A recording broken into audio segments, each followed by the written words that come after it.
아버지, 그런 기대감을 가지고 주의 말씀 앞에 서오니 아버지, 이러사 숨쉬는 주의 말씀을 통하여서 나를 변화시키시는, 나를 깨우시는, 나를 세우시는, 또한 나의 잘못된 것들을 무너뜨리시는 그런 권능의 말씀의 시간으로 주님께 축복하여 주옵소서. 부족한 종이 앞서서 말씀을 전합니다. 주여 나팔로만 사용하시고 하나님께 원하시는 그 말씀을 전하는 도구로만 사용하여 주옵소서. 이 시간을 이 시종을 주님 앞에 의탁하오며 살아계신 예수님의 이름으로 기도합니다. 아멘. 함께 나눌 말씀은 이사야서 3장입니다.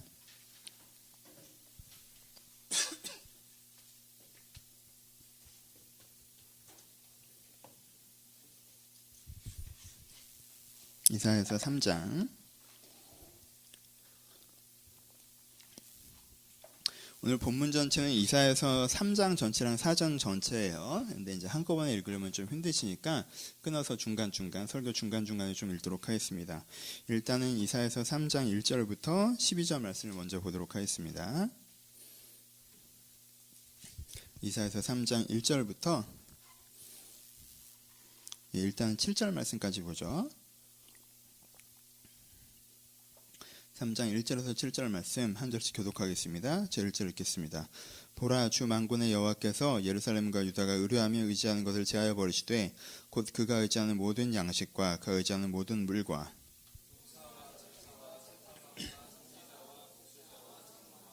오십부장과 귀인과 모사와 정교한 장인과 능란한 요술자를 그리하게 하실 것이며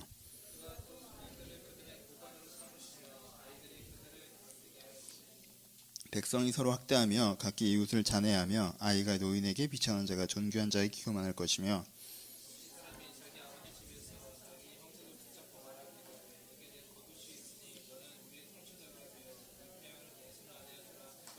아시겠습니다. 그날에 그가 소리를 높여 이르기를 나는 고치는 자가 되지 아니하겠노라. 내 집에는 양식도 없고 의복도 없으니 너희는 나를 백성의 통치로 삼지 말라 하리라. 아멘. 오늘은 이사야서 3장 4장 말씀을 가지고 나쁜 것이 정말 나쁜 것인지 아는 것의 중요성이라는 제목으로 설교를 좀 나누도록 하겠습니다. 저희가 명절인데 좀 따뜻한 말씀을 해야 되는데 이렇게 순서대로 하다 보니까 이렇게 됐어요. 그냥 좀 편안하게 들으셨으면 좋겠습니다. 간단하게 읽어보실 때 느낌이 어떠세요? 이렇게 시작하죠. 하나님께서 유다에 의지하는 것들을 제하여 버리시겠다. 이걸 이렇게 망하게 하실 거고 이걸 이렇게 망치실 것이다. 뭐 이런 식으로 이야기가 진행되는 것 같죠?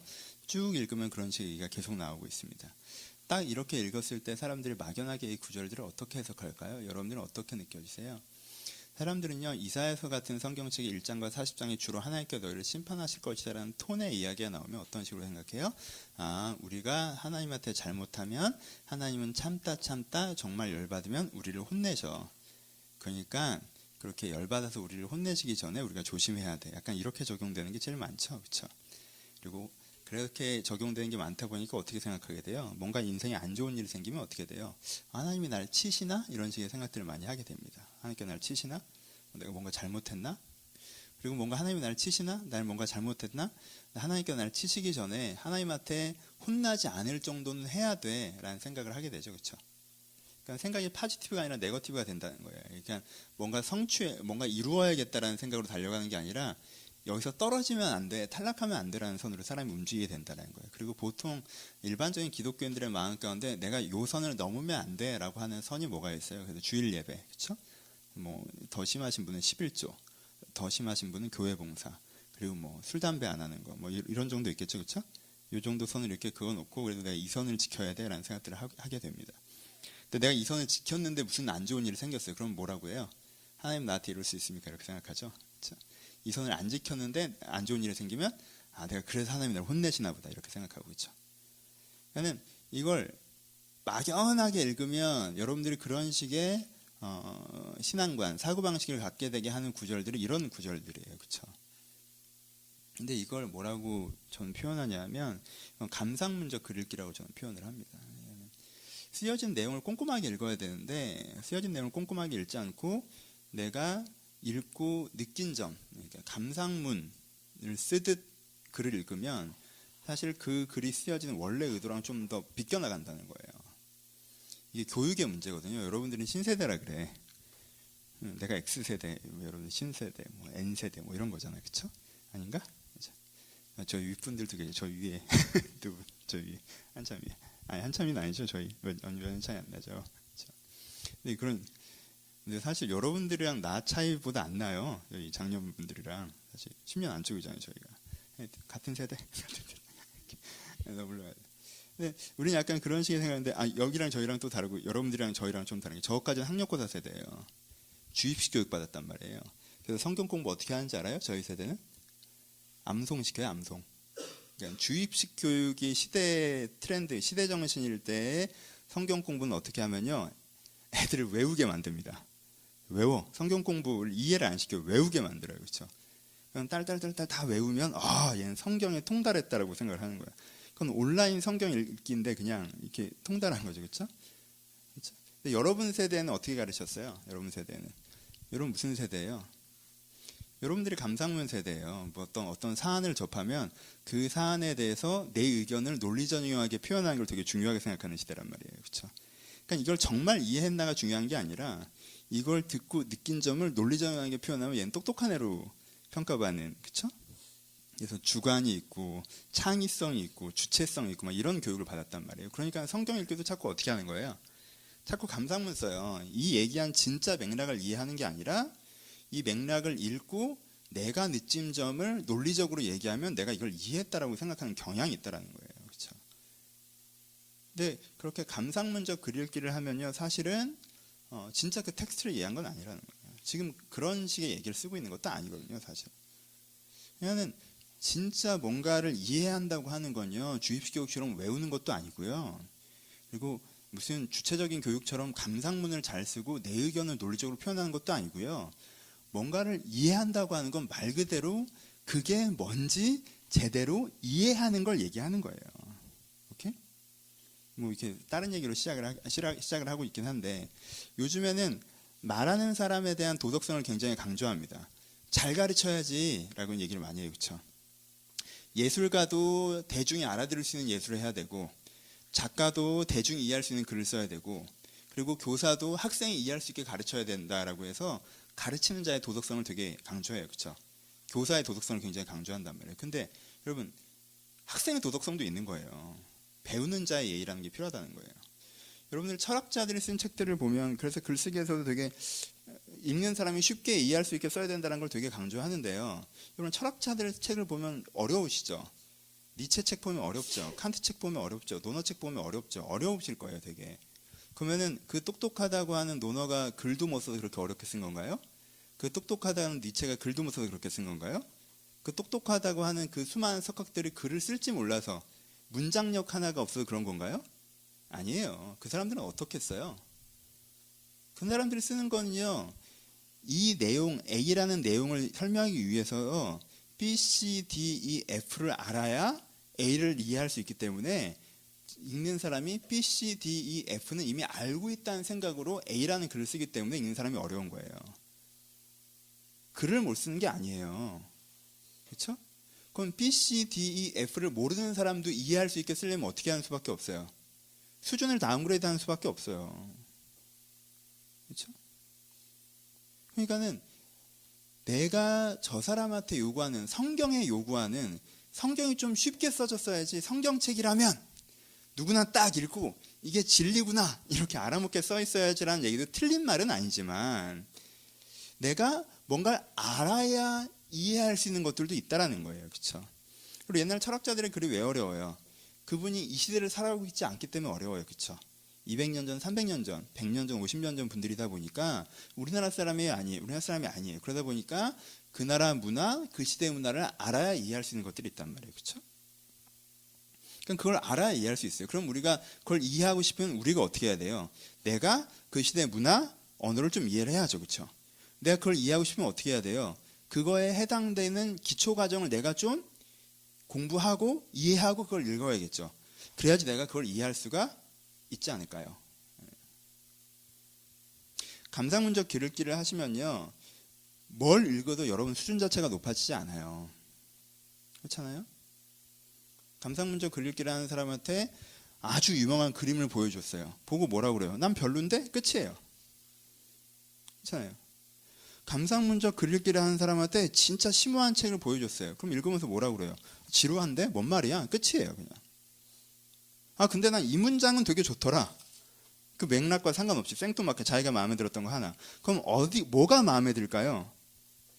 내 수준과 한계에서 이해될 수 있는 게 마음에 들겠죠. 그렇죠? 그러니까 이 사람의 틀 자체는 깨지지 않는다는 거예요. 틀 자체가 성숙하지 않는다는 거예요. 감상문적 글읽기를 하면. 그러면은 그런 식의 글읽기나 그런 식의 예술 활동을 하면요, 교만한 어린아이가 됩니다. 나는 되게 유명하다고 그림 다 봤는데 난 별거 아니던데 뭐. 난 되게 유명하다는 책 다 읽었는데 내가 보기엔 별거 없던데 뭐 이렇게 된단 말이에요. 뭐가 안 되니까? 감상문적 글읽기를 하지 이해형 글읽기를 하지 않기 때문에 그래요. 근데 우리 중에 현대 트렌드, 이렇게 교육을, 여러분들 문제가 아니라 교육을 그렇게 시켜서 그래요. 여러분들은 착한 아이들이라 내 나이 때 태어났으면 지금 시편 외우고 있을 거예요 아마. 주입식 교육을 하니까 사람들이 다 그걸 외우고 앉아있고, 그리고 자꾸 주체교육, 창의교육을 하니까 사람들이 자꾸 지의견만 자꾸 얘기하고 앉아있는데, 그 모든 걸 하기 이전에, 외우기 이전에, 자기 의견을 얘기하기 이전에 먼저 해야 되는 건 뭐예요? 그거 자체를 이해하는 거예요. 그러면 뭐가 필요해요? 학자적 글읽기, 그러니까 학생적 글읽기가 필요하다는 거예요. 배우는, 이해하고자 하는 자세. 내가 어떤 부분이 이해되지 않는가를 보고 그것들을 알아가는 태도가 필요합니다. 나 논술 강사해도 잘할 것 같죠? 이건까지는 논술학원에서 해주는 얘기예요. 그렇죠? 여러분 논술학원에서 해주는 얘기예요. 그렇죠? 오케이, 이제는 오늘 해야 되는 얘기를 해봅시다. 내가 왜 이렇게 길게 할까? 오늘 되게 꼼꼼하게 할 거거든요. 성경 공부 엄청 지루하게 할 것 같아서 날 버리지 마요 라는 얘기를 제가 한 5분에서 8분 정도 한 거예요. 그렇죠? 네. 함께 해요. 갑시다.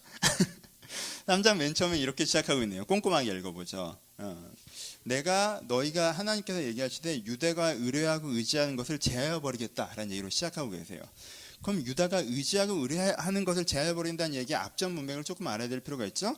유다가 지금 2장에 보면 뭘 하려고 하고 있는 거예요? 보란 듯이 한번 성공하고 싶어 하는 거죠. 그렇죠? 병거와 마병을 굉장히 많이 모아서 금은부화가 풍성한 나라, 그러니까는 이기적으로 내가 잘 먹고 잘 사는 나라 한번 만들어 보자. 그러니까 유다가 추구하는 거였어요. 그렇죠? 유다는 지금 이기적인 게 문제예요. 이기적인 추구. 내가 잘 먹고 잘 사는 나라를 만들고 싶은 추구를 하고 있는 거예요. 근데 그런 추구를 하면서 의지하는 게 뭐라는 거예요? 이런 추구가 이루어질 거라고 믿는 구석을 얘기하는 거죠. 그렇죠?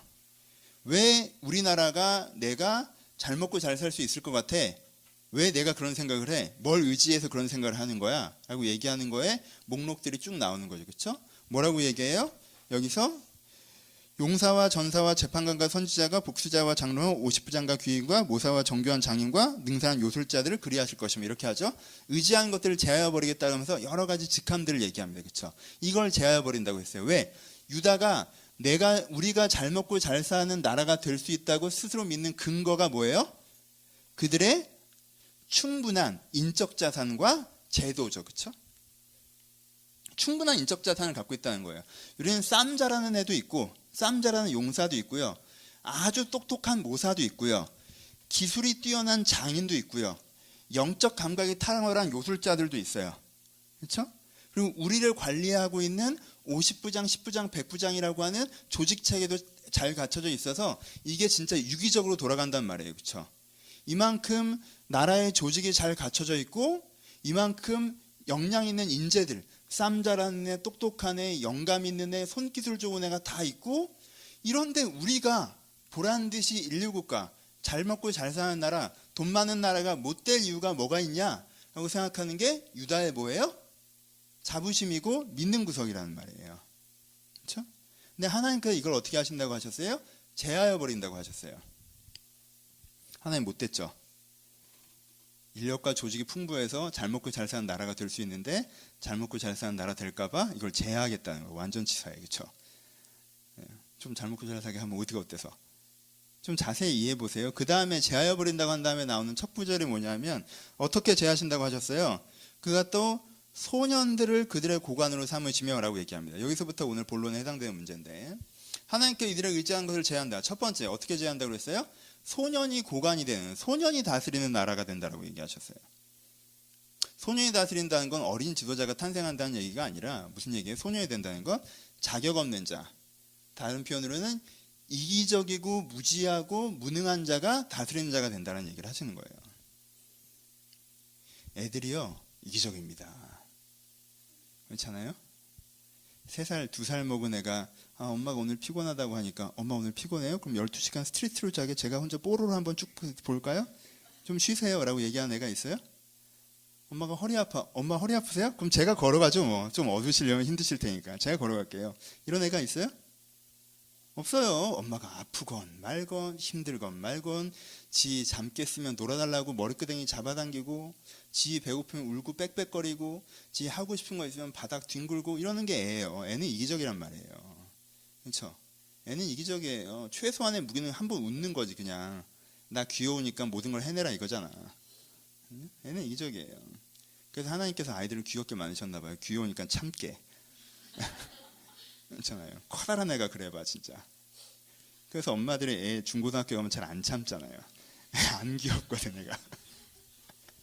그렇잖아. 크다란 애가 애처럼 이기적으로 그러면 엄마가 막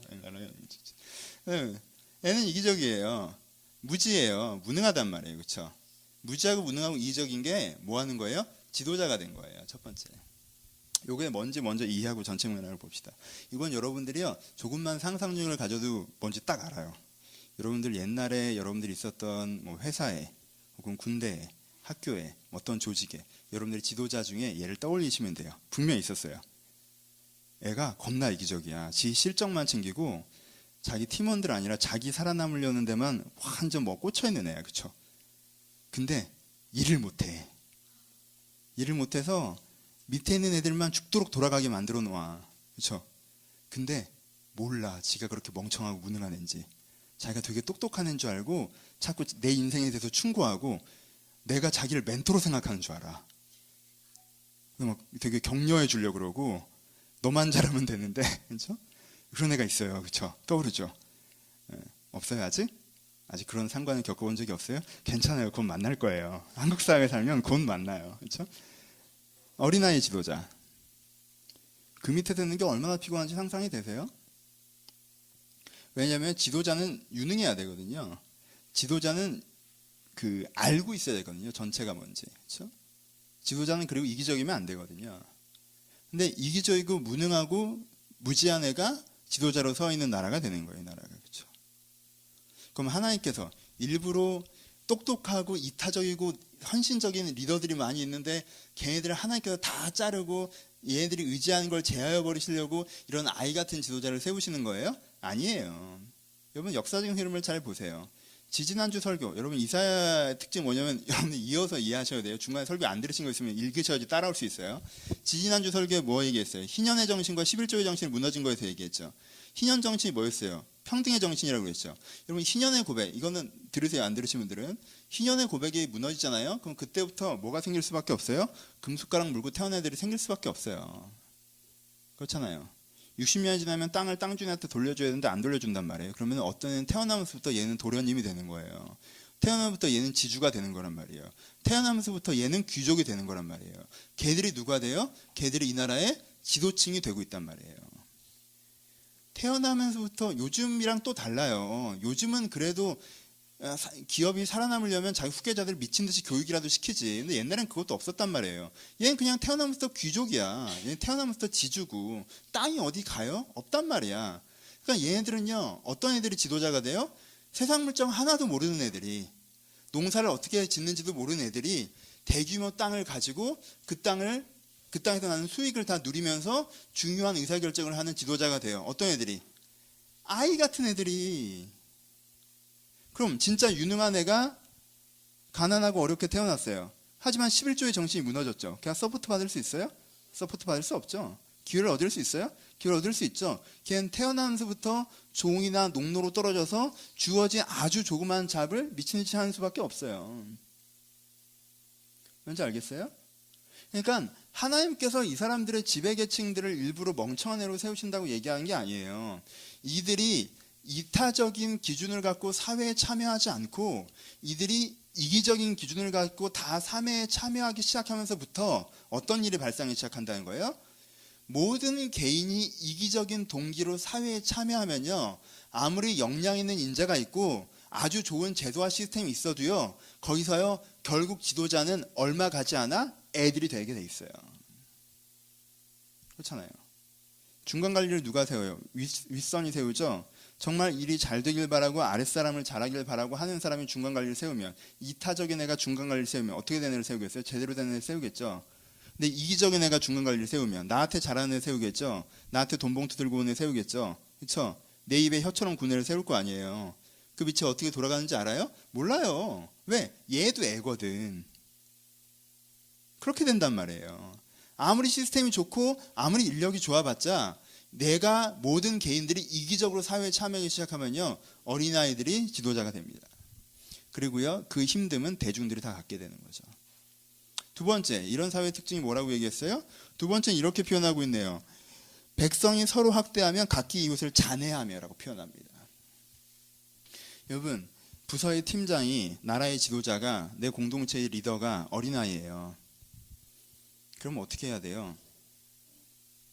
그걸 바꿔내야 되죠. 고쳐내야 되죠. 바꿔내고 고쳐낼 수 있는 사람들이 누구예요? 대중이잖아요. 백성들이란 말이에요. 그렇죠? 대중과 백성이 그것들을 바꿀 수가 있어요. 대중과 백성이 그걸 바꿀 수가 있어요. 왜요? 같은 문제의식을 공유하고 있잖아요. 그렇죠? 백성들은 같은 문제 앞에 서 있단 말이에요. 이웃들은 내 처지를 가장 잘 아는 사람이고 나와 같은 처지인 사람들이잖아요. 그렇죠? 그러니까 백성이 그 문제에서 같이 인식할 수 있고요. 이웃이 그 문제에서 같이 공감할 수가 있는 거예요. 근데 이 백성과 이웃끼리 어떻게 하고 있는 거예요? 백성과 이웃끼리 서로 잔해한다고, 서로 억압한다고 얘기하죠. 그렇죠? 그러니까 이런 거예요. 얘랑 나랑 같은 부서 동기예요. 이웃이란 말이야. 백성이고. 이 사회 조직 시스템에 문제가 있어. 그럼 같이 이걸 해결해 나려고 해요?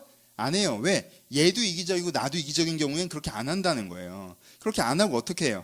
어떻게 하면 얘한테 조금 일거리 미뤄서 내가 좀 편하게 할까 생각한단 말이에요. 서로 억압하기 시작한다는 거예요. 어떻게 하면 얘 좀 나쁜 사람을 만들어서 내가 먼저 승진할까 생각하기 시작한다는 거예요. 여러분, 생활이 진짜 어려워지기 시작하는 시점은요, 지도자가 어린아이일 때가 아니에요. 백성들이 억압할 때예요. 백성들끼리 억압할 때. 백성들끼리 서로 억압하기 시작할 때. 이웃들끼리 잔인하게 굴기 시작할 때. 그렇잖아요. 같은 처지니까 얘가 조금 어려운 일을 당하고 있으면 배려해야 되잖아요. 얘가 실수할 수 있으면 돌봐줘야 된단 말이에요. 근데요, 이웃끼리 더 잔인하게 구는 거예요. 얘가 좀만 실수하면요, 그 실수를 부각시켜서 얘가 떨거나게 만듭니다. 왜요? 그게 나한테 이익이 되니까. 난 이기적인 사람이거든. 난 내 이해관계밖에 관심이 없거든. 여러분, 많은 백성들이, 참여하는 모든 개인들이 이기적인 사람이면요, 백성들끼리 별거 아닌 것 같고 정치하기 시작하고요, 별거 아닌 것 같고 콩 한 쪽도 나눠먹는 게 아니라 콩 한 쪽을 더 가지려고 싸우기 시작하고요. 그래서 상대방에 대해서 억압할 수 있는 기회가 있으면 억압하고, 상대방을 낮게 처리할 기회가 있으면 낮게 처리하면서 그 사회를 어떻게 만드는 거예요? 더 경쟁적이고 비극적인 사회를 만드는 거예요. 하나님께서 일부러 그렇게 하셨어요? 아니요. 이기적인 개인들이 사회에 다 참여할 때, 이기적인 개인들이 다 이기적인 상태에서 사회에 참여할 때 구성되는 사회가 이렇다는 거예요. 하나님이 일부러 그렇게 얘는 서로 잘 돌보고 살고 싶은데 함께 그렇게 만드신다는 얘기가 아니라. 세 번째, 어떤 일이 발생한다고 그랬어요? 세 번째는 아이가 노인에게 비천한 자가 존귀한 자에게 교만하게 할 것이며 라고 표현되어 있습니다. 아이가 노인에게 비천한 자가 존귀한 자에게 교만하게 한다고 얘기하고 있어요. 노인이 공경받아야 되는 이유는 뭐예요, 여러분? 노인이 공경받아야 되는 이유는요, 두 가지입니다. 하나는요, 지금 우리가 살고 있는 시대를 그들이 만들어놨기 때문에 그런 거예요. 그렇죠? 그래도 우리 윗세대들이 이만큼 세상을 만들어놨기 때문에 우리가 그들을 공경해야 되는 거예요. 그리고 두 번째, 인생을 한번 살아내셨기 때문에 삶에 대한 깊은 성찰과 지혜가 있기 때문이에요. 그가 겉으로 보기엔 지금 사회적 위치가 약하고, 겉으로 보기엔 돈이 많지 않으시고, 겉으로 보기엔 육체가 쇠약해지셨어도 그분들이 이 나라를 지고 오셨고, 그리고 그분들이 이 삶을 살아내시면서 지혜를 알고 있기 때문에 우리가 그들을 공경해야 되는 거예요. 그렇죠? 우리나라는 노인을 좀 공경할 필요가 있어요. 우리 윗세대가 이 나라를 이만큼 만들었잖아요. 공경받아 마땅한 윗세대를 갖고 있어요. 우리나라 같은 경우에는. 그렇죠? 근데 노인들이 공경을 못 받을 때는 언제예요? 노인 쪽에서 잘못했을 경우에. 세상을 만들어 온 게 아니라 인생 전체를 내가 좀 잘 먹고 잘 살려고 악다구니 쓰면서 평생 살아온 인생을 살아온 삶을 공경할 필요가 있어요? 없어요? 없어요. 그가 세상을 만들었어요? 세상을 해롭게 했어요? 세상을 해롭게 했어요. 그럼 그 사람은 나이가 들었다는 이유만으로 공경할 이유가 있어요? 없는 거예요, 그건. 인생을 한철을 살아오면서 삶에 대해서 많은 지혜와 지식을 깨달았으면 공경할 이유가 있어요. 하지만 인생을 한철을 살아왔는데도 여전히 자기 욕망에 20대처럼 불타고 있고 그러면서 그게 청춘을 외치는 건 줄 알고 욕망은 불타고 있는데 육체가 그만치 못하고 따라가지 못하니까 욕망과 육체 사이의 괴리감에 괴로워하고 있어요. 그럼 그 사람을 존중할 이유가 있어요? 없어요? 없어요. 그 20살짜리랑 같은 내면인데 뭘 그걸 존중을 하고 자시고 해요. 무슨 말인지 알겠어요? 노인을 공경하지 말라는 얘기가 아니에요. 여러분 어디 가셔도 지금 너 이 시대를 열심히 만들어 왔어? 너 성찰이 있어? 노인들한테 그러신 얘기가 우리 윗세대는요, 한국 사회 윗세대는요 무조건 공경받을 만한 자격이 있는 분들이에요. 어려운 시대를 살아내셨단 말이에요. 이만큼 만들어내셨고. 근데요, 어떤 사회에서 노인이라고 하는데 노인이라는 사람들이 공경받아야 되는 간판은 갖고 있지만 실제가 없을 때 사람들이 그걸 공경해요? 공경하지 않아요? 공경하지 않죠. 그렇죠? 존귀한 자, 우리 시대 존귀한 자가 누구 있습니까? 옛날 같으면 교수님을 존귀한 자라고 생각해서 학자잖아요. 참 진리를 추구하는 사람이고 학자적 양심을 가지고 지성인이란 말이에요. 사회의 경종을 울리는 사람이고. 근데 우리 교수님을 봤더니 말이 교수지 정치에서 교수 됐어요. 내가 저 사람 논문에 지가 썼는지도 모르겠어. 왜냐하면 지금도 지가 논문을 안 쓰거든. 그리고 맨날 학과장 만나고 다니고 총장 만나고 다니면서 어떻게든 이렇게 살아남으려고 노력하고 정치판에 갈 수 없나 기웃기웃 거리고 막 그러고 있단 말이에요. 그리고 나와서 학생들은 대충 가르치는 내용이라고 보니까 내용도 다 뻔한 얘기 하는 데 있어서 조금 더 얹혀진 것들이 있다고 해봐야 그건 굉장히 정책적인 얘기들은 하고 있단 말이에요. 그럼 교수라는 간판을 가졌다고 존중할 필요가 있어요? 없어요? 없죠? 그렇죠? 판검사 원래 존중받아야 돼요. 왜냐하면 법정신이라는 게 사회 공의의 정신 아닙니까? 그렇죠? 법 쪽에 있는 사람들이 원래 존중받는 이유가 그거란 말이에요. 사회 공의의 정신을 추구하고 지켜내는 사람들이기 때문에 그런 거예요. 박봉에도 이 사회적 정의와 도덕과 정의를 지키려고 하는 사람들이라면 정의의 사도 슈퍼맨 이런 거란 말이에요, 원래. 근데 봤더니 뭐예요, 얘네들이 자꾸 뭐 이렇게 연예인이랑 사귀고 뭐 돈 뜯어내고 뭐 이런 거 한단 말이에요. 그럼 존중을 해요, 안 해요? 안 하잖아요. 그렇죠? 존귀한 자가 존중받지 못한다는 거, 비천한 자들한테 무슨 뜻이에요? 노인이 공경받지 못하고 존귀한 자가 존경받지 못한다는 의미가 뭐예요? 이 사회 시스템이랍시고 있는데 이게 워킹을 안 한다는 거예요, 제대로. 그러니까 그걸 존중할 이유가 사라진 사회가 된다는 거예요. 어떤 사회가 되면? 이기적으로 모든 사람들이 참여하는 사회가 되면. 우리나라는 이 정도 아니에요, 여러분.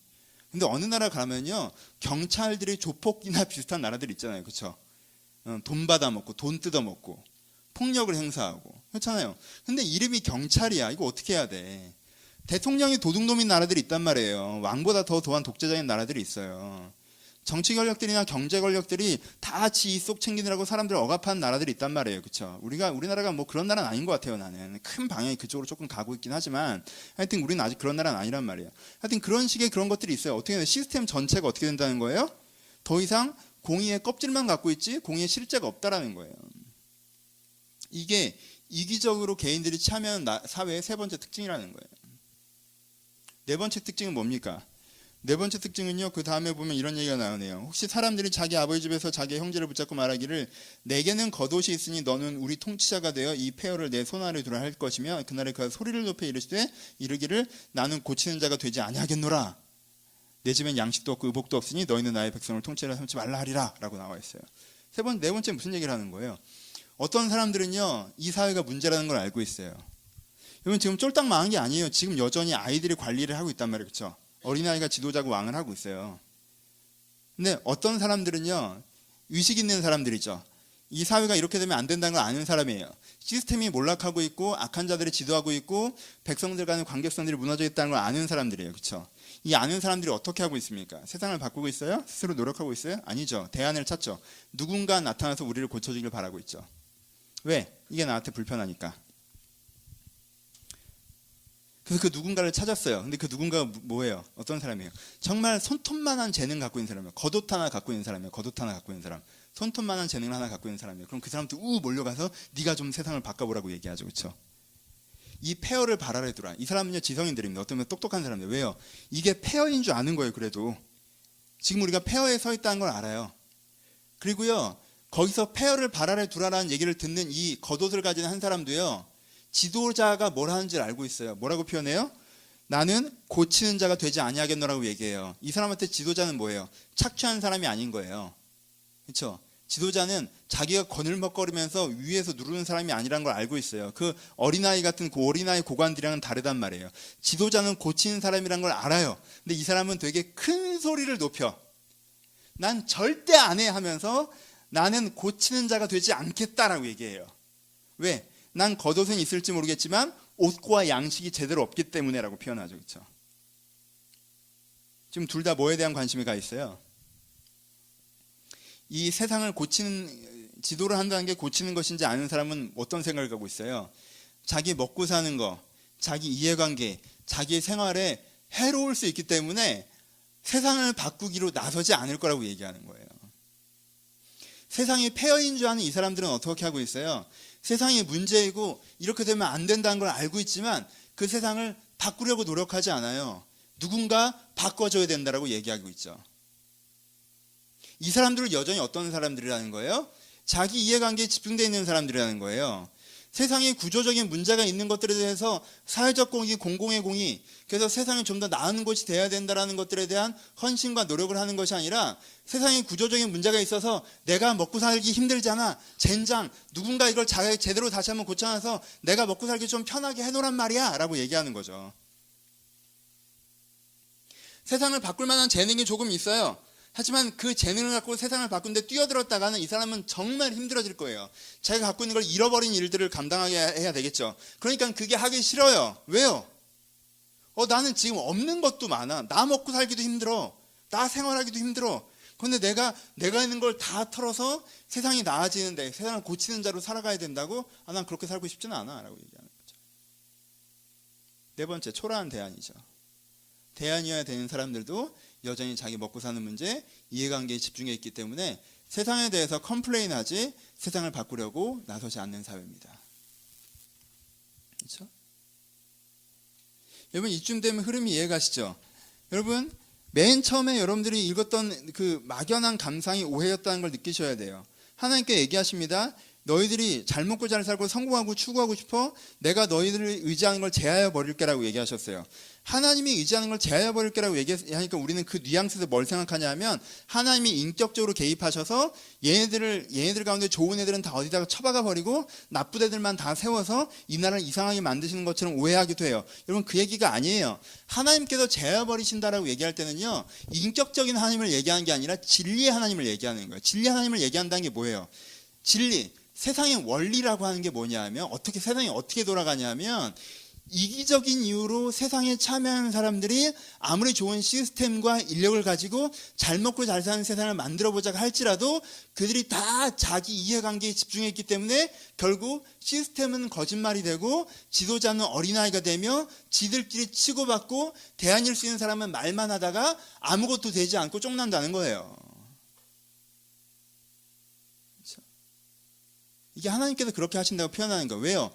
세상이 실제 그렇게 돌아가는 원리, 진리로서의 하나님을 얘기하는 거예요.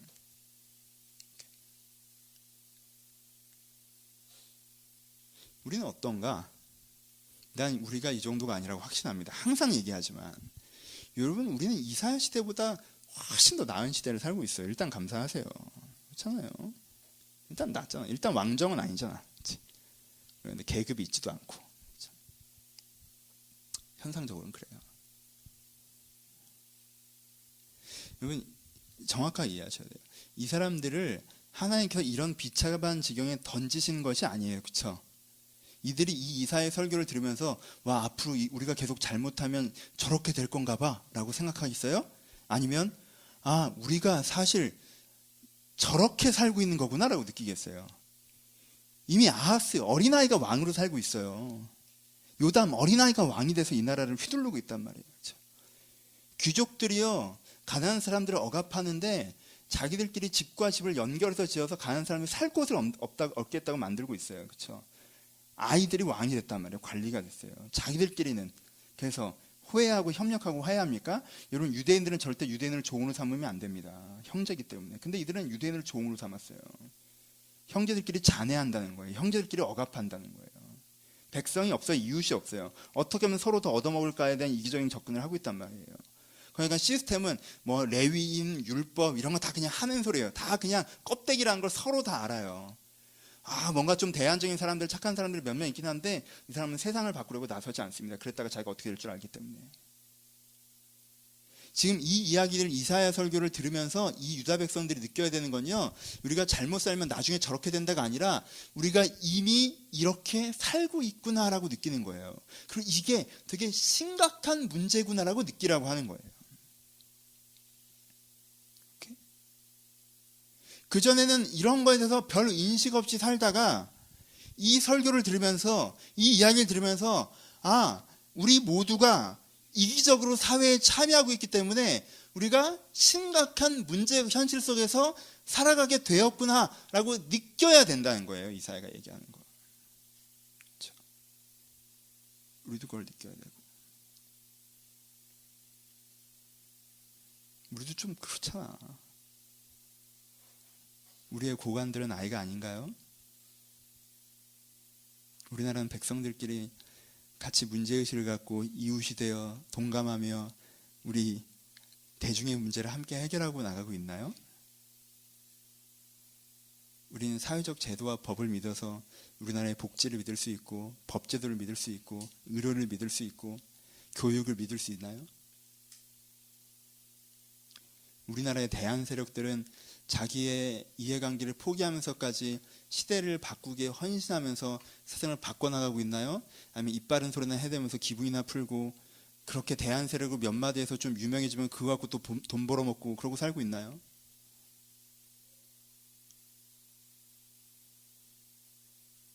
우리가 살고 있는 세상이 우리가 다 이기적으로 참여하는 말미암아 기괴해졌다는 걸 스스로 느낄 수 있어야 된다. 우리는 되게 이상한 세상에 살고 있다는 걸 느낄 수 있어야 된다는 거예요. 페이스북에서 제가 얼마 전에 공유해놨었는데, 차범근 씨가 쓴 글이 살짝 있었어요. 자기 독일에서 뛰었던 어떤 구단에서 허드렛이라는 표현을 좀 쓰셨는데, 이렇게 빨래를 해주시고 신발을 챙겨주시고 라카를 정리해 주셨던 분이 계신데, 그분이 구 구단에서 30년 넘게 일을 하셨다고. 잘리지도 않고, 우리나라 같으면 비정규직으로 3년마다 교체했을 텐데 30년 넘게 일을 하시고, 그분은 그 구단에서 구단을 빛내는 사람으로 인식되어서 VIP 티켓, 뭐 1년에 3, 4천만 원씩 하는 티켓이래요. 난 그런 거 모르겠는데, 그 티켓을 갖고 있어서 죽을 때까지 그 티켓이 나오고, 그래서 거기서 차범근 옛날에 유명한 스타 플레이어 가면 너 반갑다 라고 그렇게 VIP석으로 자연스럽게 들어와서 같이 경기를 본다는 거예요. 그런 얘기를 들으니까 약간 난감한 부분이 있잖아요. 우리나라는 최근에 공항 청소 근로자, 대학 청소 근로자, 국회 청소 근로자의 문제, 우리나라로 하면 국회에서 30년 동안 국회 바닥을 닦으셨으니 당신이 웬만한 국회의원과 동등한 대우를 받으면서 당신도 국회를 세워놨다 한 일원입니다, 뭐 이렇게 인정받는다는 얘기인데, 뭔 말이야 이게잖아 우리는 사실. 그렇죠? 근데 그 얘기를 들으면서 저게 참 맞고 좋을 수 있겠다는 생각이 들잖아요. 그렇죠? 그러면서 뭘 느껴요? 우리가 살고 있는 사회 구조 현실이 좀 더 초라하다고 느끼잖아요. 어제까지는 청소 근로자는 원래 3D고 원래 비정규고 원래 돈 못 받는 거고 원래 멸시받는 거기 때문에, 그러니까 저걸 보면서 우리 아들한테 너 공부 못하면 저렇게 된다고 얘기하는 게 우리 사회 구조였고 우리 사회 가치였다면, 이게 되게 문제가 있다라고 이걸 보면서 느끼게 하잖아요. 그런 것처럼 이사야서의 이 말을 보고, 야, 우리가 진짜 이상한 구조, 이상한 논리, 하나님이 심판이라고 말하는 상황에 이미 우리가 서 있다는 걸 느껴야 된다는 거예요. 그렇죠? 그러면서 뭐라고 얘기해요? 이사야가 그 다음에 너희가 어떤 사람인 줄 알아? 이건 안 된다는 얘기를 한 거고, 그렇게 하면 안 돼 라고 하고, 두 번째 이게 얼마나 나쁜 건지 얘기하는데, 너희가 어떤 사람들인 줄 알아? 라고 얘기하는 게 3장 14절 15절 쪽에 나와요. 간단하게 읽어보면 15절에 어찌하여 너희가 내 백성을 질밟으며 가난한 자의 얼굴에 맷돌질하느냐? 주 만군의 여호와가 내게 말하였노라. 첫 번째, 너희는 어떤 사람이에요? 가난한 자의 얼굴에 맷돌질하는 사람이에요. 이 표현들도 이상한 표현이 살아있어. 얼굴에 맷돌질한대. 어떻게 되는 거야 그러면? 가난 얼굴에 맷돌. 어쩌라는 얘기예요. 맷돌은 쥐어 짜는 거예요. 그쵸? 한 250만 원 벌어야 가정이 살아요. 250만 원 줘야 가정이 살아. 그래? 180만 원 줘봐. 걔네들이 죽나 보게. 쥐어 짜요. 180만 원 줘도 사네. 그럼 120만 원 줘봐. 사나 보게. 120만 원 줘요. 그래서 살아요. 신기하다. 그럼 88만 원만 줘봐. 사나 보게. 88만 원 줘요. 그래서 제가 사네. 쥐어 짜는 거죠. 신기하잖아. 그런데도 살아 애들이. 산다는 건 아직 뭔가 남아있다는 얘기 아니야. 그러니까 더 짜보는 거죠. 그렇죠? 어떻게 되나 죽을 때까지. 그 다음에 뭐라고 얘기해요? 여기서는 또 이렇게 약간 그런 표현들이 나와요. 그렇죠? 시온의 딸들이 교만하여 16절 느린 목. 옛날에는 목 긴 게 미인이었거든요. 요즘에도 그런가? 느린 목, 정을 통하는 눈, 이렇게 정을 통하는 눈, 이렇게 약간 정을 통하는 눈 있잖아요. 이렇게 정을 통하는 눈으로 다니며 아기작거리면서 걸으며 발로는 쟁쟁한 소리를 낸다 하시도다. 이렇게 표현해요. 그렇죠? 근데 이제 불편한 표현들을 합니다. 딸들의 정수리에 딱지가 생기게 하고 그들의 하체를 드러내고 이렇게 표현합니다. 그러니까 여자 얘기를 하고 있는 게 아니라 나라 얘기를 하고 있는 거예요. 그렇죠? 이 나라의 사회 문화가 또 하나 어떻다는 거예요. 하나는 가난한 자의 얼굴에 맷돌질하는 사회고, 뭐예요? 자기보다 좀 약하다 싶으면 어떻게든 뜯어먹으려고 하는 사회고, 그리고 자기보다 좀 강하다 싶으면 어떻게든 잘 보여서 자기가 원하는 걸 쟁취하고 싶어하는 사회고. 여러분, 폭력배의 사고방식과 창녀의 사고방식은 근본적으로 동일합니다. 그렇죠? 폭력배의 사고방식과 창녀의 사고방식은 근본적으로 동일해요. 자기보다 약한 자에게는 폭력적인 사고방식으로 표현되는 거고, 자기가 강한 자에게는 창녀의 사고방식으로 표현되는 것뿐이에요. 어떻게 하는 거예요? 뭐든 상관없으니까 내게 이익이 된다면 수단 방법을 가리지 않고 이익을 쟁취할 수 있는 방법으로. 힘이 세면 두들겨 패고 뺏어오면 돼요. 하지만 힘이 약하면 어떻게든 잘 보여서 얻어내야 되는 거죠. 그렇죠? 그럼 뭐라고 하는 거예요? 너희 이기적인 사고방식이 되게 안 된다라는 얘기를 하시고, 그리고 너희들의 이기적인 사고방식이 얼마나 초라한 것인지 얘기하는 거예요. 나쁜 것인지 얘기하는 거예요. 잘못된 것인지 얘기하는 거예요. 너희들이 사실 폭력배의 사고방식과 창기의 사고방식, 이기적인 사고방식으로 이렇게 세상에 참여하고 있기 때문에 그게 이미 잘못된 것이고, 그렇게 참여해봐야 결국에는 여러분들 다 이러고 있으면요, 아까 얘기했던 그 난장판이 되지, 나만 거기서 고고하게 서서 잘 먹고 잘 살게 되지 않는다라는 거예요. 이렇게 될 거야 라고 얘기하는 거예요. 그렇죠? 그래서 지금 무슨 얘기를 하는 거예요? 이걸 쫙 듣고 읽고 느껴야 되는 건, 이기적으로 살아간다고 하는 게 정말 잘못되고 안 되는 거구나 라는 걸 내 스스로 되게 치밀하게 느껴야 된다는 거예요. 내 스스로 그걸 치밀하게 느끼게 되면 어떻게 됩니까? 4장 2절에 보면 그날의 여호와의 싹이 아름답고라고 표현하고 있어요. 여러분들 막연하게 읽으시면요, 막 고생하다가 어딘가에서 내 인생에 여호와의 싹이 툭 튀어나와가지고 뭔가 좋은 계기들, 뭐 결혼을 한다든가 돈이 벌린다든가 뭐 이렇게 여호와의 싹이 툭 튀어나온다. 아니에요. 지금 누구를 여호와의 싹이라고 얘기하는 거예요? 또 누가 여호와의 싹이에요? 그 정결한 사람들, 그 거룩한 사람들이 여호와의 싹이라고 그래요. 그럼 누가 정결한 사람이고 누가 거룩한 사람이에요? 이게 문제라는 걸 심각하게 느낀 사람들을 정결한 사람이라고 얘기하는 거예요. 뭐라고 표현하고 있어요? 아래 보시면 4절에 심판하는 영과 소멸하는 영으로 시온의 딸들의 더러움을 지키시며 예루살렘의 피를 구시하여 정결케 하게 하실 때가 되었느니라고 표현하고 있어요. 무슨 뜻이에요? 어떤 사람이 정결한 사람이에요? 심판의 영과 소멸의 영을 통해서 정결해졌다고 해요. 무슨 뜻이에요? 아, 이런 난장판, 이게 심판이구나 라고 느끼는 사람. 그래서 더 이상 그런 생각을 안 하게 되는 사람이 정결한 사람이에요. 뭐로부터 정결함이에요? 이기적인 사고방식과 축으로부터의 정결이죠. 이 사람은 생각이 깨끗해졌다는 거예요. 이제는 뭘 봤기 때문에, 이게 얼마나 아니라는 걸 봤기 때문에 생각이 깨끗해졌어요. 이기적인 축으로 살아가는 게 이젠 진짜 못 쓸 짓이다라는 걸 안 사람, 그 생각에 깨끗함을 가진 사람, 거룩한 사람. 그래서 이제는 세상 사람들은 다 이기적인 추구를 하면서 그런 맥락 속에서 내가 이웃을 잔해하면서 내가 아이면서 왕이 되고자 하면서 그렇게 살아갔는데, 나는 그렇게 살지 않고 다른 대안을 찾겠다라고 생각한 사람, 그래서 세상과 다른 사람, 거룩한 사람. 그러니까 누가 여호와의 싹이에요? 누가? 이 문제를 심각하게 인식해서 이기적이 살아간다는 게 정말 아니라는 걸 정말 인식해서 그건 안 하겠다라고 생각하는 사람, 그건 안 하겠다라고 생각하는 사람들이 이 비참한 과정을 통해서 나타나는데, 살아남은 자라고 표현하는데, 이 비참한 과정을 통해서 그런 사람들이 나타나는데, 이 사람이 여호와의 싹이에요. 싹. 하나님이 세상을 바꾸실 수 있는 작은 가능성이라는 거죠. 오케이?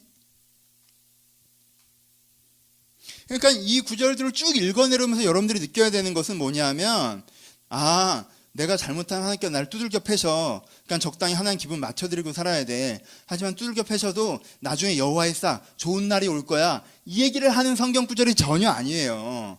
이걸 읽고 그렇게 되셨다면요, 오히려 여러분들의 스스로의 문제를 심각하게 인식하는 것만 둔화되어서 여러분은 계속 그 하나님이 두드리시는 것이 아니라 그 이기적인 삶의 구조 속에서 벗어나지 못하고 하나님 왜 나한테 이러세요라고 하나님께 문제가 있는 것처럼 원망하면서 그 구조 속에서 계속 떠내려갈 거예요. 그건 성경을 읽어도 이상하게 읽는 거란 말이에요. 여러분, 준비 없이 성경을 읽는 것 때문에 옛날에 뭐예요? 종교개혁할 때 사람들한테 성경책을 안 나눠줘야 된다고 그 얘기하는 사람들이 많았어요. 캐톨릭 쪽에서는. 왜요? 사람들이 준비 없이 성경을 읽으면 이상하게 자의적으로 해석하기 때문이라고 그랬어요. 하지만 칼빈이랑 루터가 미쳤냐? 성경을 사람들한테 주고 하나님의 말씀이고 사람들이 그걸 읽고 변화될 것이라고 얘기했어요. 루터와 칼빈이 무조건 맞았어요? 지금 무조건 맞았다고 할 수 있어요? 개신교에서? 해롭게 읽잖아요. 해롭게. 이상하게 읽잖아요. 자기 멋대로 읽잖아요. 그러니까 그쪽이 맞았던 측면도 있다라는 거예요. 준비된 사람이 성경을 읽어야 돼요. 준비를 하고 성경을 읽어야 돼요. 그럼 양쪽 다 틀렸죠? 그럼 대안은 뭐예요? 모든 사람에게 성경을 갖되 성경을 읽는 사람이 성경을 읽을 준비를 해서 읽어야 되는 거죠. 성경을 준비를 해서 읽으면 이 구절이 어떻게 들려요? 내가 이기적으로 살아가는 게 내 자신과 세상을 망치고 있다는 것들이 심각하게 인식되면서 이 구절을 읽는 것만으로도 아, 내가 정말 그렇게 안 살아야겠다고 생각할 때 지금 이사야가 이 사람한테 뭐라고 합니까? 이제 너는 이게 심각한 문제인지 알겠니? 그렇게 안 살아야겠다고 생각하니? 그럼 너는 여호와의 싹이야 라고 얘기하는 거예요. 나중에 좋은 일이 생길 거라고 얘기하는 게 아니라.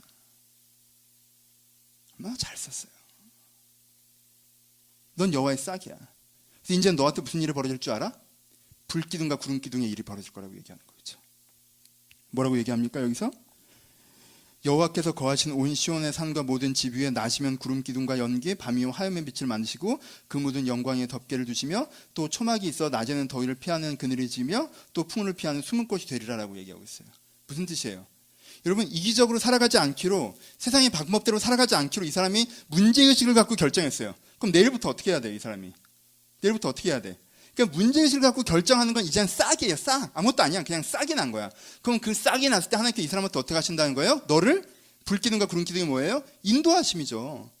출애굽기에서 광야에서 어떻게 하셨습니까? 불기둥과 구름기둥이 떠오르면 사람들이 걸어가고 멈춰서면 멈춰서고, 네가 정말 이기적인 삶이 문제라고 심각한 문제의식을 갖고 제대로 한번 진리적으로 가치적으로 살아보겠다고 결정하면 그때 하나님의 인도하심이 너랑 함께 하실 거라고 얘기하는 거예요. 그 다음에 뭐가 된다고 하셨어요? 그늘을 지어지면 풍을 피하는 숨을꽃이 되어지고 낮에는 더위를 피하는 그늘이 된다고 얘기하셨죠. 뭐라고 하셨어요? 하나님의 인도함을 받고 살아가는 그 과정 가운데서 너희들이 햇살에 말라죽지 않도록, 바람에 날아가지 않도록 너희들 가운데 그늘이 되어주겠다고 하셨어요. 그렇죠? 여기에 두 가지 묵상을 하셔야 됩니다. 하나는 뭐예요? 하나님께 여러분들을 지키시고 보호하실 거라는 거예요. 그렇죠? 근데 그늘 정도로 보호하신다고 하셨어요. 그렇죠? 어떻게? 또 초막이 있대. 초막, 젠장, 초막. 낮에는 더위를 피하는 그늘이 되며 풍을 피하는 숨을꽃이 되는 초막이 여러분들 인생 가운데 함께 할 거라고 하셨어요. 밖에서 비가 오는지도 모르는 거대한 건물이 아니라, 전기불을 밝혀놔서 해가 졌는지 안 졌는지는 안전한 건물이 아니라, 내가 낮에 뜨거운 햇살을 조금 피하게 하시고 풍우를 내가 피하게 하시는 하나님께 여러분들을 보호하시는 은혜가, 지키시는 은혜가 그런데 있을 거라고 얘기하시는 거예요. 3장 4장을 쭉 읽어오시는 읽는 맛을 느끼시길 바라요. 그냥 듣기 싫은 소리, 무서운 얘기 한다는 게 아니라 정말 하나님께서 경고하실 때 무서움을 느끼고 내 현실이 그렇다는 걸 알고 이것들을 그만둬야 되겠다고 생각하고, 그리고 이것을 그만두겠다고 내가 결정할 때 내가 이미 여호와의 가능성이며 이 가능성 가운데 하나님께서 함께 하셔서 우리 가운데 불기둥과 구름기둥으로 우리를 지키시는 초막으로 함께 하셨다는 것을 우리가 알게 되는 그 읽는 맛이 우리 가운데 필요합니다. 그렇죠? 결론으로 갑시다. 첫 번째. 그러니까 여러분들이 잘못됐다는 걸 잘못하게 심각하게 느끼십시오. 그렇죠. 이 사회 구조가 너무 이기적인 것 같아요. 이 사회에 참여하는 사람들이 되게 이기적인 것 같습니다. 저도 그렇게 생각해요. 이런 구조가 자꾸 개선되어서 우리나라도 북유럽 같은 나라가 되어서 나도 살기 좋고 주변 사람도 살기 좋은 그런 나라가 되었으면 좋겠는데요, 목사님. 근데 저는 이제 취업 준비하고 있고 이제 사회 초년생이고 정신없이 살아가다 보니까 그걸 생각할 여유도 없고 그게 내 일상 가운데 적용되는 것도 별로 없는 것 같고 블라블라블라블라. 그럼 투표만 제대로 하면 되는 건가요? 그럼 지방선거에서 누굴 뽑아야 되죠? 야, 누굴 뽑는다고 뭐가 얼마나 잘 뽑으세요. 근데 뭐 이런 설교를 들으면 자꾸 사회적 정체성 쪽으로 확 가시는데요. 여러분 여기 핵심은 뭐라고 했어요? 이기적으로 세상에 참여하는 거라고 그랬죠. 그러니까 여러분한테요, 여러분들이 제일 먼저 적용해야 되는 건 뭐냐면요, 내 스스로의 이기성을 걸러낼 수 있는 조밀한 망을 가지셔야 돼요. 내 스스로를 건넬 수 있는 조밀한 망. 다른 사람의 이기성에 대해서 얘기하는 건 이기성에 대한 대안이 되지 못해요. 이기성은요, 일단은 스스로가 갱신해 나가야 되는 것들 아니겠어요? 그러니까는 나를 먼저 바꾸는 게 필요해요. 여러분들이 갖고 있는 이기성은 무엇입니까? 그거 먼저 보십시오. 여러분들 자체가 지금 어떤 사람이에요? 여러분들은 어린아이 왕은 아닐 거예요. 그렇죠? 보니까 왕은 없는 것 같아요. 별로. 그럼 여러분들은 혹시 서로 억압하는 백성은 아니에요? 서로 잔해하는 이웃은 아닙니까? 그냥 세상의 문제라고 노인을 무시하고 존귀한 죄를 비웃는 청년은 아니에요? 세상이 이 모양이라고 얘기하는 게 내가 할 수 있는 전부인? 문제가 많다라고 누군가 세상을 바꿔야 된다고 얘기하고 있는 사람은 아니에요? 내가 좀 바꿀 수 있는 부분이 있는데 그거 바꾸다가 내가 죽게 생겼으니까 난 그래서 못하겠다고 얘기하고 있는 사람은 아니에요? 조밀한 망을 가지셔야 돼요. 여러분들의 이기성에 대해서. 이기성은 다양한 표현으로 우리 가운데 나타납니다. 여러분 열심히 준비하지 않고 합격하기를 바라는 것도 이기성이에요. 그렇잖아요. 거저 먹으려고 그러는 거잖아. 옆에는 열심히 준비한 애가 있는데 난 열심히 준비 안 했어. 너는 하나님을 믿는다? 그래서 나는 되고 쟤는 떨어져야 돼. 야, 진짜 그 하나님은요, 지옥에 가셔야 돼요. 그렇잖아요? 공의를 어기고 자기 편을 챙기는 신이라는 건 지옥에 있어야 되는 신이에요. 여러분들이 섬기는 신이 그런 신이에요? 아니잖아요. 그렇지 않습니다. 열심히 안 하면서 인정받기를 바라는 것도 이기성이에요. 회사에서 여러분들 하고 싶은 대로 하면서 인정받기 바라지 마요. 그게 이기적인 거예요. 그렇잖아요. 상대방 기준이라는 것도 분명히 있어요. 상대방 기준이 틀렸다고 생각하시잖아요? 그러면요, 여러분들이 맞다고 생각하는 기준대로 하고 핍박받는 걸 당연하게 생각하십시오. 상대방 기준이 그렇게 틀리지 않았는데 내가 하고 있는 스타일을 고집하면서 상대방이 나한테 뭐라고 하는 거에서 그들이 문제라고 얘기하지 마세요. 그것도 이기적인 거예요. 그렇지 않아요? 삶의 작은 이기성들을 찾아보시라는 거예요. 사실 여러분들의 생활에서 여러분들의 컴플레인이 되고 있고 여러분들이 짜증난다고 얘기하고 여러분들이 많은 생각을 하고 있는 게 사실 이기성이 이슈인 부분들도 있다라는 거예요. 회사가 그지 같죠? 사회가 그지 같죠? 그 사회 여러분들은 어떤 사람인데요? 여러분 세상이 그지 같다고 얘기하려면요, 나는 바른 추구를 하고 그것을 이뤄낼 역량과 능력을 갖추고 일을 하고 있는데 그것들을 알아보지 않고 인정해주지 않고 기회를 주지 않을 때 세상이 그지 같다고 얘기할 수 있는 거예요.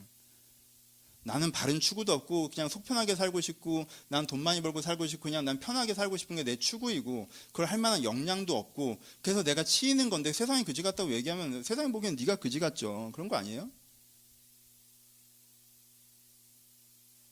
이기성 이슈에 대해서 치밀하셔야 돼요. 불편할 정도로.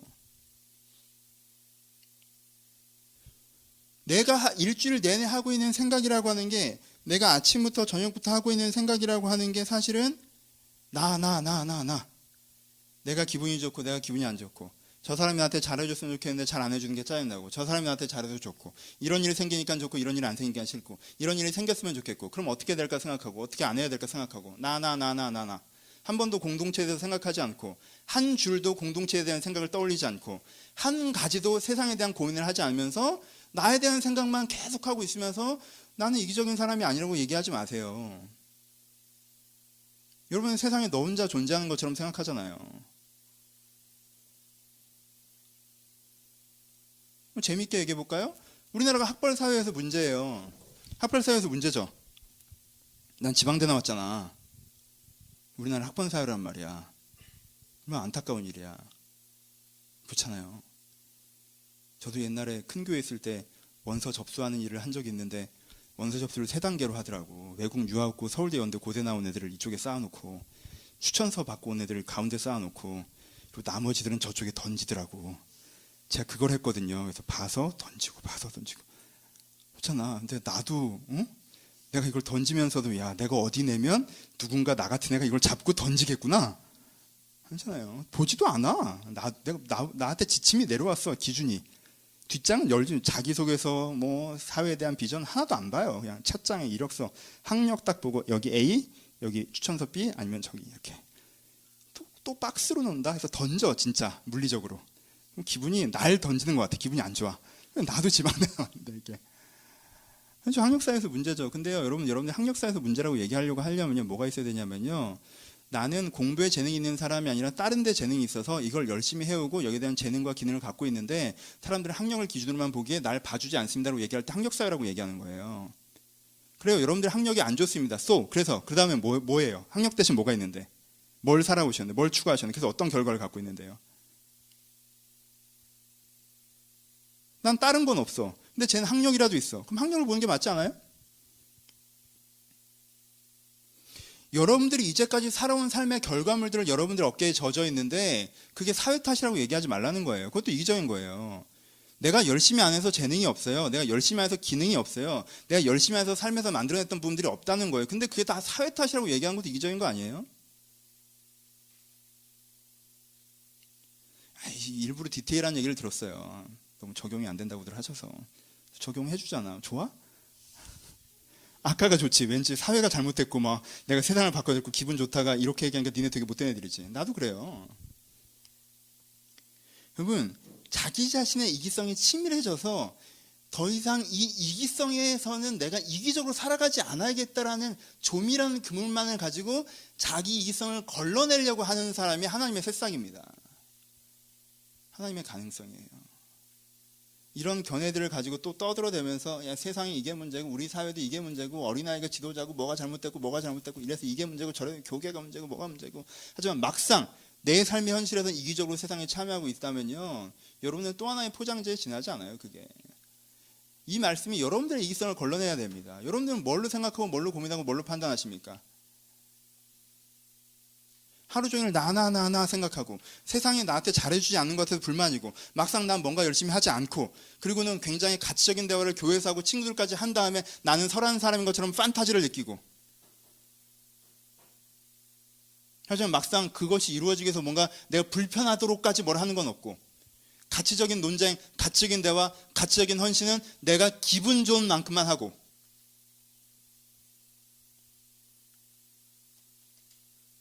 내 이기성을 걸러내지 않는다면 하나님의 대안은 아니에요. 그건 첫 번째 적용. 나는 혹시 이런 사람이 아닌가 스스로에게 치밀하게 물어보셔야 돼요. 그리고 주님, 내가 이기적인 사람으로 세상에 서지 않길 바랍니다. 내가 나를 망치고 세상을 망치는 사람으로 세상에 서지 않길 바랍니다. 나를 망치고 세상이 망쳤으면서 내가 얼마간의 돈과 얼마간의 재산과 얼마간의 위치를 갖고 있기 때문에 내가 잘 해내고 있는 사람이라고 얘기하지 않길 바랍니다. 라고 여러분들이 그렇게 여러분들의 죄와 끊어내고자 결정하실 때, 자기중심성이란 죄 유일한 죄잖아요. 사실 성경에서 얘기하는 여러분들의 죄와 끊어내기로 결정하시면서 하나님 앞에서 내가 이 죄에서부터 자유해지기를 소원한다라고 내가 자백하며 나갈 때 이게 진짜 회개잖아요. 회개하며 나갈 때 회개가 여러분 인생에 하나님의 가능성이 열릴 수 있는 출발점이라고 지금 얘기하고 있는 거예요. 그때 하나님께서 여러분들에게 인도하시기를 시작하실 거예요. 그때 하나님께서 여러분들을 보호하시기 시작하실 거예요. 그때부터 내가 하나님의 가치와 진리를 추구하는 그 발걸음에서 하나님의 인도와 보호를 경험하면서 살아가기 시작할 거라는 것입니다. 그것이 이사야가 꿈꿨던 유다가 추구해야 됐던 방향입니다. 이사야는 유다가 그렇게 할 수 있다는 걸 알고 있었어요. 유다에게 그런 기회가 있다는 걸 알고 있었어요. 그래서 이렇게까지 조금 더 과격하게 좀 더 직면시키기 위해서 이렇게 독한 말들을 쏟아내면서 이들 가운데 얘기하고 있는 거예요. 이들이 변화되길 바라서. 이것을 분위기만 봐서 하나님이 되게 독한 분이고 나쁜 분이고 혼내는 분이고 이사야에서 전반부는 너무 과격하고 이렇게 보시는 게 아니라 이 변화를 믿기 때문에, 소망을 믿기 때문에 현재의 문제를 직면해서 끊어내기를 바라는 이 이사야의 진심이 여러분들의 심령과 삶 가운데 부딪히는 것이 필요하다는 것입니다. 진짜 말씀 마칩시다. 나쁜 것이 정말 나쁜 것이라는 걸 심각하게 인식하고자 노력하십시오. 다시, 나쁜 것이 정말 나쁜 것이라는 걸 심각하게 인식하고자 노력하십시오. 기독교인일수록 악에 관대한 이 못된 풍습에서 벗어나시려고 하셔야 됩니다. 아, 그래, 이기적인 게 문제지. 그래, 이렇게 하는 게 문제지. 저렇게 하는 게 문제지. 사람은 다 죄인이지. 그래도 주님께서 나를 용서하시지. 이런 이상한 권태로운 종교에서 여러분들이 좀 빠져나오셔서 심각한 죄인식. 내가 좀 더 이상 이기적으로 살아가고 싶지 않고 내 인생에 빠져서 살아가고 싶지 않고 이게 심각한 문제라고 내가 좀 느끼고 이걸 어떻게든 개선하고 싶다라고 하는 심각한 문제의식에서부터 하나님의 인도하심을 경험하시길 소원합니다. 여러분들이 나쁜 걸 정말 나쁘다는 걸 알 때 여러분들 그 나쁨에서 걸어 나오는 은혜를 경험할 것입니다. 여러분의 생에 문제에 대해서 심각한 문제의식을 가질 때 여러분들이 그 문제에서부터 자유해지는 은혜를 경험할 거예요. 그리스도께서, 하나님께서 회개하는 자에게 죄 사함의 은혜를 베푸실 거예요. 이게 진짜 회개이고 이게 진짜 죄 사함입니다. 내일도 나쁜 짓을 해도 하나님께서 나를 벌하지 않으신다가 아니라 이 회개의 은혜, 이 죄 사함의 은혜가 여러분들 문제의식을 통해서 시작되길 주님의 이름으로 축원합니다. 같이 기도하시겠습니다.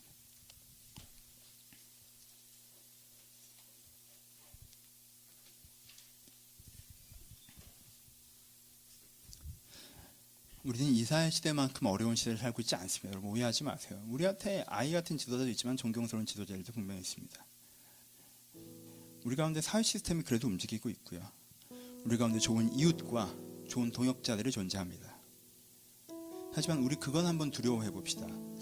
우리가 좀 안 좋아지는 방향으로 이 시대와 내 자신이 흘러가고 있지는 않는지, 내가 어제보다 더 사람들에게 이웃이 되고 있고 어제보다 더 동역자가 되고 있고 어제보다 더 어른이 되어가고 있고 내가 어제보다 더 앞으로 나가고 있는지, 왜냐면 그렇게 심각한 문제는 아니지만 내가 조금씩 뒤로 가고 있지는 않은지, 조금씩 내 인생만 생각하고 조금씩 내 문제만 생각하고 조금씩 현실적인 문제에 타협하고 어느 정도의 악이라도 내게 유익이 되면 그저 받아들이고, 그리고 내가 어느 정도 내 인생이 살만하니까 모든 문제가 해결된 것처럼 살아가고 있지는 않은지.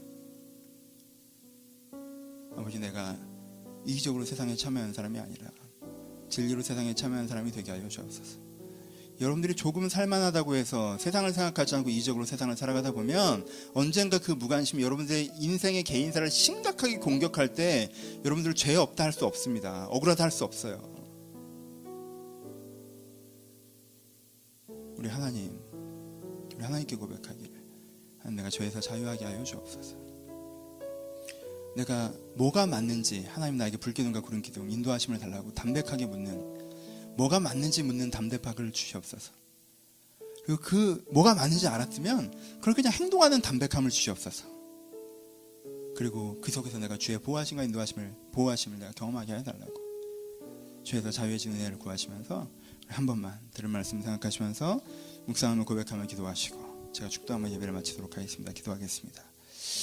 하나님, 예배 모이는 한 사람 한 사람의 마음 가운데 함께 하셔서 애들이 죄로부터 자유해지는 은혜를 구하여 나가게 하여 주옵소서. 이들이 죄로부터 자유해지는 은혜를 구하여 나가게 하여 주옵소서. 이들이 죄로부터 자유해지는 그 은혜를 구하기 원합니다. 우리 내가 이기적으로 목회하는 것이, 내 중심으로 목회하는 것이 심각한 문제인 것을 알게 하시고, 내가 하나님의 입장으로 돌아가게 하시고 내가 사람들의 입장으로 돌아가게 하시고, 맞는 것이 무엇이니 다시 한번 묻게 하시고 그 맞음 속에서 일하는 자가 될 수 있도록 주여 우리를 축복하여 주옵소서. 그 맞음을 해내나 내가 상처받고 추락하지 않고 왜곡되지 않고 변질되지 않는 것은 하나님의 은혜의 격려와 인도가 있기 때문인 것을 내가 알게 하여 주옵소서. 아버지, 하나님의 그 보호하심이 안에 있는 것을 내가 알게 하여 주옵소서. 내가 그 맞음, 내 입장을 생각하고 할 수 있을 만큼 해야 되는 만큼 그렇게만 하는 것이 아니라 내가 그 맞음을 하나님 앞에 진짜 찾고 그 걸음을 걷는 진짜 목사가 되게 하여 주옵소서. 진짜 목회자가 되게 하여 주옵소서. 내가 얼마나 많은 인간적인 기준들과 이적인 기준들을 가지고 사람들을 대하고 인간적인 기준과 이기적인 기준들을 빗대어서 교회를 해나가고, 내 안에 조밀한 그물을 가지고 내 안에 이기성을 걸러내는 것이 아니라 내 안에 섬기는 그물을 가지고 내 안에 이기성을 걸러내며, 아버지 내 안에 많은 이기들이 그저 내 안에 남아있게 방치했던 것들을 용서하시고, 그리고 내가 하나님 앞에서 내 인생과 내 입장에 빠져있는 것들을 멈추고 무엇이 맞는지 다시 한번 깨닫고 생각하며 그 하나님의 당위를 향해 걸어가는 사람이 될 수 있도록 아버지를 발걸음 인도하시고 축복하여 주옵소서. 하나님 잠잠하게 주님의 길을 따라가는 사람이 되길 바랍니다. 아버지 이사야가 봤던 꿈들을 내가 보기를 소원하며 이사야가 봤던 비전을 내가 보기를 소원합니다. 우리 하나님의 그 꿈과 비전들을 있기를 소원합니다. 아버지 우리 하나님의 그 꿈과 비전들을 있기를 기대하며 아버지 한 사람 한 사람을 축복하시고 진정을 하나님께 생각하시는 그 은혜를 경험을 소원합니다. 아버지 그 은혜를 경험을 소원합니다. 아버지들 가운데 지금 이 순간 결단함으로 결정으로 주에서 자유하시는 그 은혜 가운데 온전히 들어갈 수 있도록 이렇게 축복하시고 함께 해주옵소서. 살아 숨쉬는 이사야의 말씀을 소원합니다. 살아 숨쉬는 이사야의 그 말씀을 저는 경험을 소원합니다. 주 하나님 정말 믿습니다. 말씀에 나 견딜게 정말 기원하게 말씀에 나 견딜게 소원합니다.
아버지, 저희가 세상에서 쓰는 이기적인 기준, 이해관계적인 기준으로 모든 것을 결정하고 행동하며 살아가기 때문에 하나님의 불기둥을 만날 기회가 없고 하나님의 구름길을 만날 기회가 없음을 고백합니다.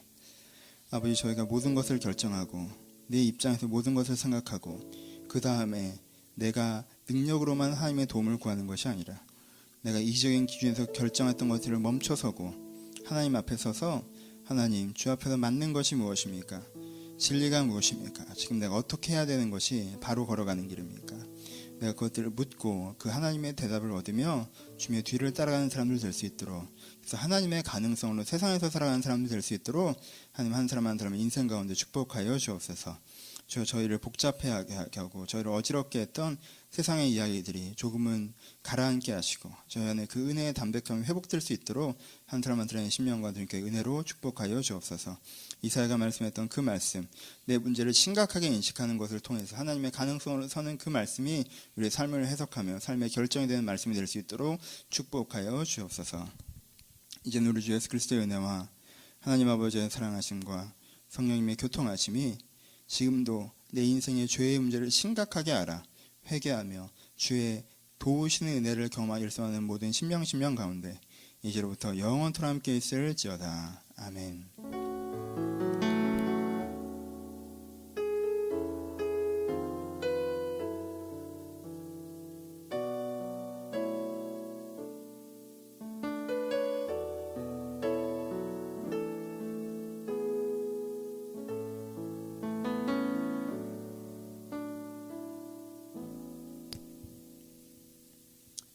서로 주님께 감사의 박수 나누겠습니다. 감사합니다. 수고하셨습니다.